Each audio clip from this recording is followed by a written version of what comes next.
All right, yes. The early edition of the Pocket Change Market Report. And there's a few reasons why I'm doing it a day and a half early, which I think you guys will like. Well, we'll see. But I didn't do a Pocket Change Report last week, gave the week off. So this one, theoretically, will cover about 2 weeks. We have 25 coins that we're going to highlight into PCMR this week. And again, these are all raw coins found in change, coin roll hunts, maybe a cherry pick at the local dealer or show. We are going to talk about all these coins. In addition, what I'm going to do on Saturday morning, because I've actually had a few requests, and I'm like, hey, you know what? That's actually not a bad idea. I'm going to go ahead and do like a quick little also alternate report about the not top 20. I think I'm going to do like 20 coins that people have marketed and sold as being an error or variety, and they're just not. All right, so you get to see both sides of the spectrum. You get to see the legitimate, actual errors and varieties that sold and sold very well, might I add, on the secondary market. In addition, we're going to have a complimentary report Saturday morning, so you guys get ready, get your cup of coffee ready, or your stack of pancakes and bacon, whatever your deal is for a Saturday morning, or maybe that's a Sunday morning. I don't know. But anyways, we're going to go ahead and do a not top 20 report of illegitimate errors and varieties. So, yeah, should be a lot of fun. So, for those of you that are brand new to the PCMR report, okay, this is, of course, sales from the last 36 to 48 hours. These are brand new, fresh sales. If you guys are looking for kind of like up-to-date, up-to-the-minute sales figures, this is the place to go. Okay, we don't deal with, like, price guides and all that sort of stuff. Everything revolves in real time these days because of just the auction scene and how fluid it moves day in and day out. So 1 week it could be popular. The second week it could just fall off the map. All right, but at least you guys need to know exactly where everything looks. So as always with these reports, every single coin uses the original images straight from the seller's listings. Okay, that's important. Okay, there's no modifications other than possibly just cropping it enough to get 2 images on one screenshot. Secondly, all the coins are not graded at all. Okay, as it says on the screen, you find it, then you sell it. Okay, there's no rigmarole of sending a coin to a third-party authenticator, to your best friends, uncles, aunts, bookie or whatever, to get any sort of valuation off these coins. Okay, that's important. You don't want to pay the extra money. You just want to find it, sell it, okay, and then pay whatever fees. So, without further ado, we're going to go ahead and take a look at the first coin on the list, and it's going to be this beauty right here. We're going to start it off slow, right? It's like, meeting a girl or a guy for the first time. You just don't want to jump into it head first without really knowing who you're dealing with. So, hey, we have a 2000 Lincoln Memorial cent. Where'd that explanation come from? But anyways, we have a really nice, pleasing off-center coin. It's about 15-20% off-center. You have a full date still, which is very important to collectors of these type of coins. Off-center struck coins are probably top 5 errors that specialists look for. And if it has a full date, a full mint mark on there, they're worth that much more. Okay, they're worth probably double of what a traditional off-center coin would look like without a date showing. All right, so that's important. At least you guys know. Of course, condition is everything. This thing is in beautiful shape, but also keep in mind, off-center copper-coated zinc planchet coins are kind of risky because, as you can see, there are certain areas where you have exposed zinc, and zinc is an alloy that just disintegrates over time based off of moisture and humidity and all the other factors that go into it. So, if you're in a dry climate, these will be okay. For you folks there in the south or in the east coast, okay, these can be a little tricky unless you have them stored properly. But this one right here sold for $10.25. Okay, pretty solid buy right here. Okay, so the next piece we have here, we actually have a nice healthy mix of paper currency, okay, dollar bills, 5s, 10s, 20s, whatever. But what we have here is a 1977 A series $1 Federal Reserve note. Now this one right here, as you can see, has what they call a gutter fold error.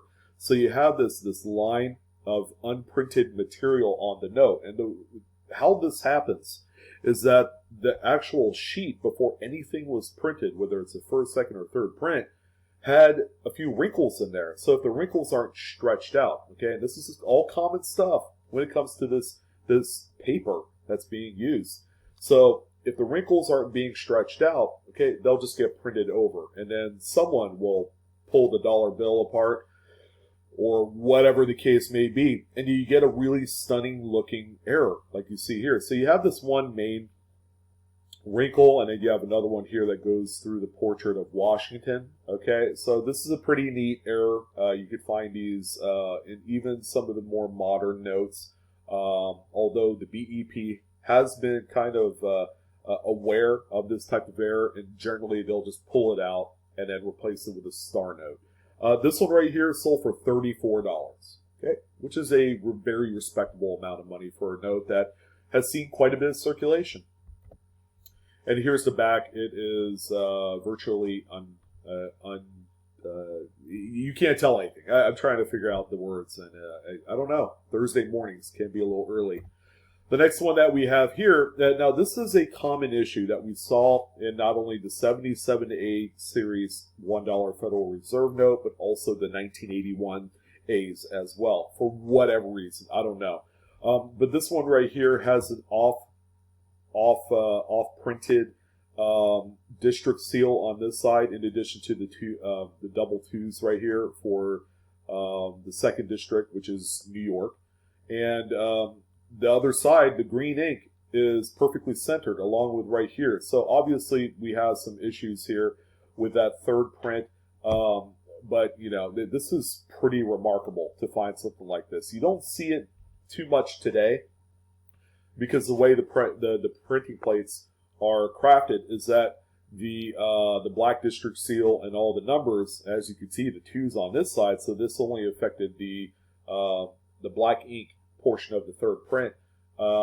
Usually these would all be on one set. Okay, so generally when you have this kind of offset printing, it would also affect the green ink as well, because they're on all one pass these days.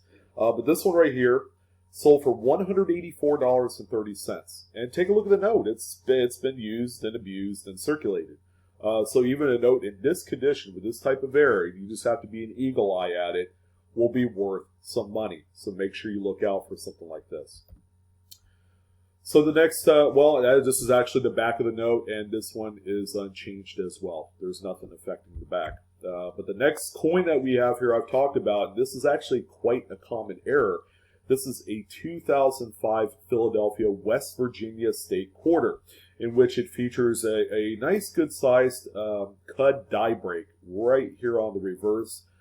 Sometimes they'll be right here. Sometimes they'll be here on this right side. And I think that has everything to do with the actual design devices. And that's why the cuds are so easy to find on the 2005 West Virginias. Now this one right here is in pretty nice shape. I would say it's about an AU 58-ish type grade. This one sold for $23.50. We have seen the prices on these trend upwards. This is a coin that back as recently as 6 months ago can be had for between $5 and $10. So we're beginning to see a shift in the actual values of this particular error on the West Virginia. Okay, so this state quarter, the Wisconsin, now it's weird because the actual seller opted to take a really nice quality scan of the reverse, which is what matters in this particular instance. But they took a picture of the obverse of the coin with what I would suspect to be their smartphone. So I don't know why they didn't match up the image type on both sides of the coin, but on the reverse, it's a low-leaf variety Wisconsin quarter. This is a 2004 Denver. Keep that in mind. These originally dropped around the Texas-Oklahoma area. So if you're in that area and you love coin roll hunting, there is a stronger concentration of the high and low leaf Wisconsins in the area that I specified. I would even say maybe like Arkansas and Louisiana, pretty good chance that you could find this in that area as well. So how much did this one sell for? Believe it or not, it sold for quite a bit of money, $129.95. The coin in itself isn't a terribly high grade. I would say it's probably an AU50-ish coin. It's got a healthy amount of circulation wear, as you can see on the coin. But again, the high and low leaf Wisconsins will forever be one of those chase pieces that was made popular during its release and caused a huge buzz. And they are still being found today. Outstanding. Okay, so this next one right here was originally marketed as a 1955D Lincoln Wheat Cent with a BIE error, okay, which is a small die chip in Liberty. However, in this particular case, the die chip is between I and B in Liberty and not between the B and the E, as the namesake would suggest. This coin right here, because the die chip is in a different spot in Liberty, is affectionately referred to as the IIB error, okay? And some would even say that this is more of a variety because this same die chip shows up on multiple coins.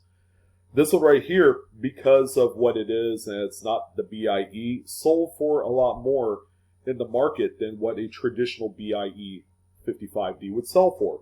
This one sold for $12.50, which is quite a bit more than a standard BIE 55D, which are quite common.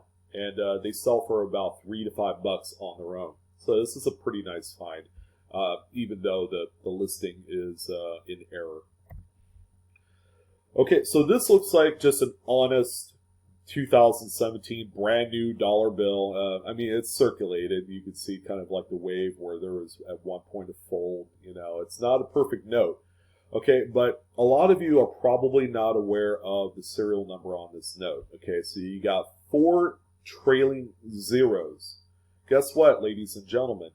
These notes were not supposed to be released. Okay, the BEP would normally pull out any notes with 4 trailing zeros or 4 trailing nines. So the last note in the subject of that particular block and the first, first series of quad zeros of that particular block and serial number string would normally be pulled out. Okay, so this one right here inadvertently got out into the system. Here's the crazy part. This one sold for only $1.75. And the listing, there was nothing wrong with the listing. The listing specified 4 trailing zeros. Okay, it is a tough note to find. I think because of the lack of awareness on these type of notes, not a lot of people really know what it means. And people just see it as just another cool looking, dollar bill, without knowing that it wasn't supposed to exist in circulation. So now you guys know. I would probably still pull out the quad zeros and quad nines. And keep in mind, it's going to be the last 4 digits of the serial number. If it's the first 4, that's probably not as special. If you had 4 leading zeros and then a number, that's a relatively low numbered note. But this one right here, very special. Probably it's not worth its due right now. But once people are more educated and made more aware of what it is, that'll make it better and acceptable in the long run. Okay, so our subject coin of the bunch is going to be this 2018 Philadelphia Lincoln Shield Cent. As you can see, it looks jacked up. If it was anyone looking at this coin, they'd probably think, man, this thing has been through the ringer. Okay, and it's pretty easy to mistake that because of the, kind of like the damage and all that stuff that you see with the exposed zinc core. It's really easy to mistake. But what we have here is a tilted collar coin. So the coin was being struck. It wasn't probably seated properly in the striking chamber, in addition to one side of the collar being slightly tilted or off or whatever the case may be. But it produces kind of like this railroad edge type feature. And it all seriousness, I mean, the coin looks slightly off center, but with all the damage, people generally will think that this is a damaged coin, and it's just not. Now, this one right here is sold for $18.50, but you guys need to know about this because this would deceive a lot of folks out there. Okay, it is worth some real money. On the flip side, we have a 2019 Philadelphia Shield cent. How appropriate that these fall back to back on the list. This one right here truly is off-center by a small bit, probably less than 5%. And this one sold for $21.50. This one will not have that railroaded edge that you would see on a tilted collar. In addition, you would see on this one a little bit of the devices have been cut off as a result of the off-center strike. Alright, so this one's cool. It's a no-date Lincoln Memorial cent. This one was struck through a capped die. Okay, so this is a later stage one. A lot of the devices are obliterated on the cap, so it's going to appear to look like what you see here. This one sold for $49.52. This one really doesn't need a whole lot of introduction. It's a very popularly collected error coin, and to a lot of people, you know, some would say, oh yeah, it doesn't look like anything cool. It looks like it's been acid dipped or something. But keep in mind, this is what it would look like. You have a strong reverse, and then this kind of blank. It looks like the surface of the moon, to be honest. Appearance as far as texture. But there you go. Struck through die cap. Okay, so this is going to be a lesson to always check your scrap coinage. This 53D looks like just a coin that should be worth about $4. Am I right? It's a very common date. It's even got a little bit of a hit here on the edge rim. And 53D. What else could go on with this one? Well, it's also a really remarkable RPM / over mid mark. It's a 53D over D over D over S. Okay, so when the coin is in this low a condition, especially for a 53D, you want to make sure you look out for this spike right here. This is actually the top serif of the S, all right? And then plus, you're going to have a very irregularly shaped inner portion of the D right here. Usually it will look like a very clear-cut D, but this one is oblong and funky, all right? So this one, pretty neat. You're never going to believe how much this sold for. $41.75. Apparently, it's not a very common variety to look for, but now you guys know. And you can even see the inner curl of the S right here as well. And that's what these guided red arrows suggest. Okay, so laminations are really cool. But if you could find one like this 41S, and I don't know why, this front picture is way out of focus, but they really hammered down the look of the reverse. Okay, so you want to try and make sure that you match up the quality of both the obverse and the reverse of the coin on these listings. This one right here features a retained lamination piece that as well, if it's lamination and it's retained and it's slightly flipped up, it is visually stunning. It's a very cool looking error. This one right here is sold for $11. And that seems to be kind of like the top of the mark for something like this.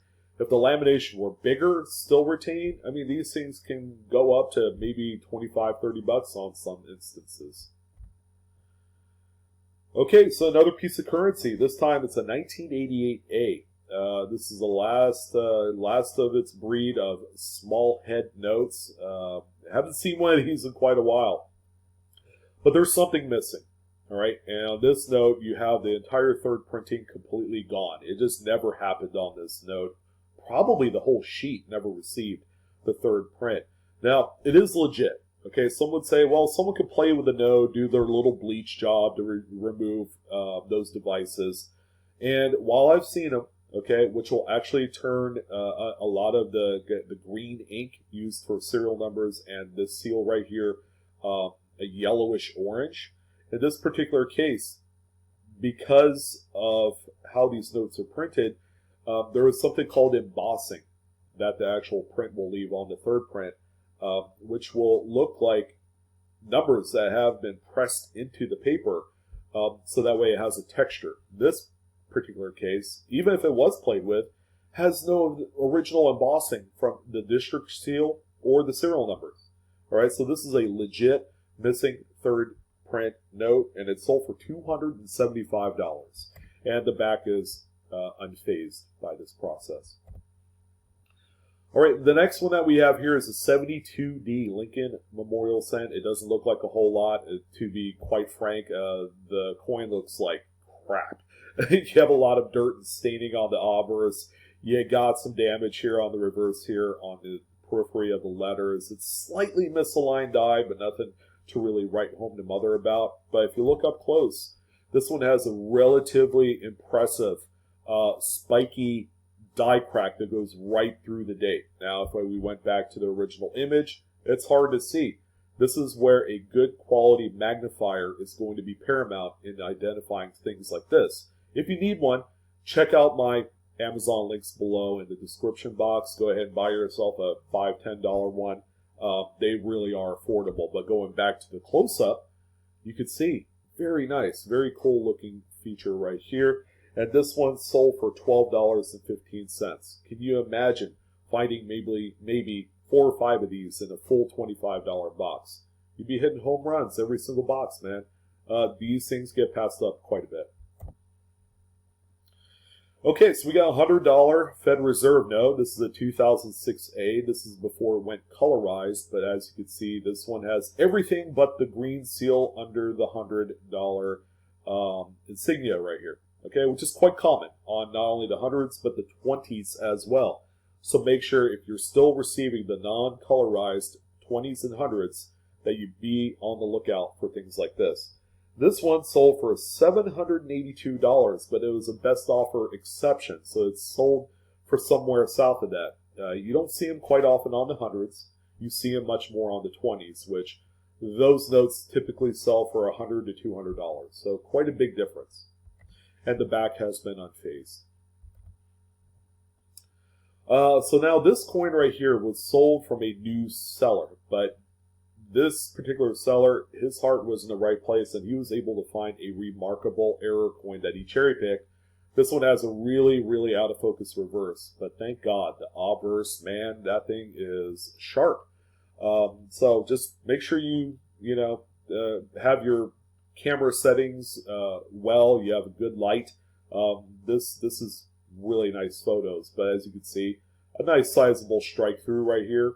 Maybe a copious amount of grease on the actual die before this thing was struck, obliterated most of the date here, which, this is a coin that you could find all day long in melt bins. So how much did this one sell for? It sold for a best offer of $184. Wow. That's exciting. That's good stuff. The coin probably grades out mid-state 61, 62. All right, so well done. Okay, so here's a dollar bill. This is a 2017. Now, what's missing on this note? Well, if you said the 4 in the serial number, yes, you guys are spot on. So one of two things could have happened. Either there was no ink applied to that particular digit on the wheel, or there was an obstruction. Maybe a piece of dust or a big old piece of dirt, or maybe a piece of paper that was sitting right here where that number would normally be struck up. But yeah, there was a missing digit. That's incredible. This is a brand new note, guys. 2017. Even has your Secretary of Treasury that we've been hearing on the news so much about regarding the stimulus. But his mug is on there. So this is a brand new stinking note, guys. This one right here sold for $131.48. It was marketed as an obstructed third print, and I happen to agree. That's exactly what we got here. The back has been unfazed, and the note does show some circulation wear. All right, so we got a 96 P Jefferson Nickel. This time, it's a really impressive looking broad strike. The coin is probably near the size of a quarter. All right, so the coin was obviously struck in the chamber, absent of any collar. All right, so the material has somewhere to move, so it moves outward, and it squishes all of that extra material out, making the coin much bigger than it has to be. All right, so that's a pretty cool one. Sold for $15.83. How about another broad strike? This time on the 96 Philly Washington quarter. This one's cool. It just looks like you have a really thick rim on there, but this one is much bigger than a traditional standard specced out Washington quarter. This one right here sold for $31. Okay, very popular selling errors in the field. All right, so the next two coins were sold by Fred Weinberg. If you don't know who Fred is, he is one of the big-time error dealers in the business. Okay, so he does have a website. Just go ahead and type his name in Google. Check out some of his other wares, but he does sell coins on eBay, much like Sullivan also sells coins on the site on eBay. And he also sells coins on the site, as with Fred Weinberg. This one right here is a tougher to find 58D. Features a full date and mint mark. That's what you want to see as a collector. And it's about 70% off center. This one sold for $82. Okay, same with the next coin. 53D, another tough one. Denver minted off-center coins are just much tougher to find because that particular mint facility isn't known for letting coins like this release. However, we have a coin here that is just pleasing to look at. It's, believe it or not, it's circulated quite a bit. And this one right here is about 40% off center, and it's sold for $83. Okay, a pair of amazing errors. Okay, so we have a Buffalo nickel. I probably love cherry picking these type of errors. Real simple. You have a completely missing rim-to-rim lamination piece. Visually stunning. It's a great statement piece for an error collection. This one right here, lower grade, probably net fine 12. You still have a partial horn on the reverse here. This one right here sold for $16.49. Pretty cool. Okay, so I talked about one of these, my last report. We're going to go ahead and revisit it because another note sold with a low serial number pattern. Okay, this one, serial number 283. This is a fancy serial number to keep an eye out on, okay, and with good reason. They are valuable. This one sold for $54.95. Well done to the person that found it. We have a couple left. How about a 72 Philadelphia Lincoln Memorial cent? And as you would guess, this one is one of the well sought after double die obverses. This is number 108. And yeah, you can see a little bit of doubling here on the L and then on the B and E. Okay, more so to an extent in the motto. You can see that right there. And a little bit on the date, not too much. But it's a really nice high grade example. This one sold for $40.60. Pretty nice coin. And then finally, we're going to go ahead and end it off on kind of a really crazy note. Okay, it's not graded or anything, but this is a much older note than what I usually talk about. You just don't see 1950 series dated notes anymore. But here you go, 50A series, $5 Federal Reserve note. The inking is just so much more vibrant and robust on these older notes. But there's really nothing going on the front of the note. Well, let's go ahead and flip it to the back. Wow, that third print was also printed on the back of the note as well, which is just incredible. So it's amazing how something like this can happen. And the one thing that we want to keep in mind on these type of notes is that everything is in reverse. Okay, this is probably more so of a wet ink transfer of the third print than it is actual printed on the reverse because everything is in reverse. All right, so the subject sheet that was sitting underneath this sheet with this 5 that you see on screen probably had some really wet ink, okay, that transferred onto this one. And man, look how robust the 8s, the black of the seal is on here. More so than the actual green that was transferred over. But this is really cool note. This one sold for $323.90. And that, ladies and gentlemen, wraps it up for the PCMR. 25 absolutely beautiful coins and currency to talk about. Make sure you get your lion's share of the action. Go ahead and check out some of your local coins and currency and see if you can find some of these. Okay, they're worth money and they're great collection pieces if you're a collector like I am. Thanks for watching. I'm your host, Sean, with Blue Ridge Silverhound. Don't forget to like, share, and subscribe. Hit that good old bell for instant notifications. And I will see you next time. You guys take care and keep on hunting.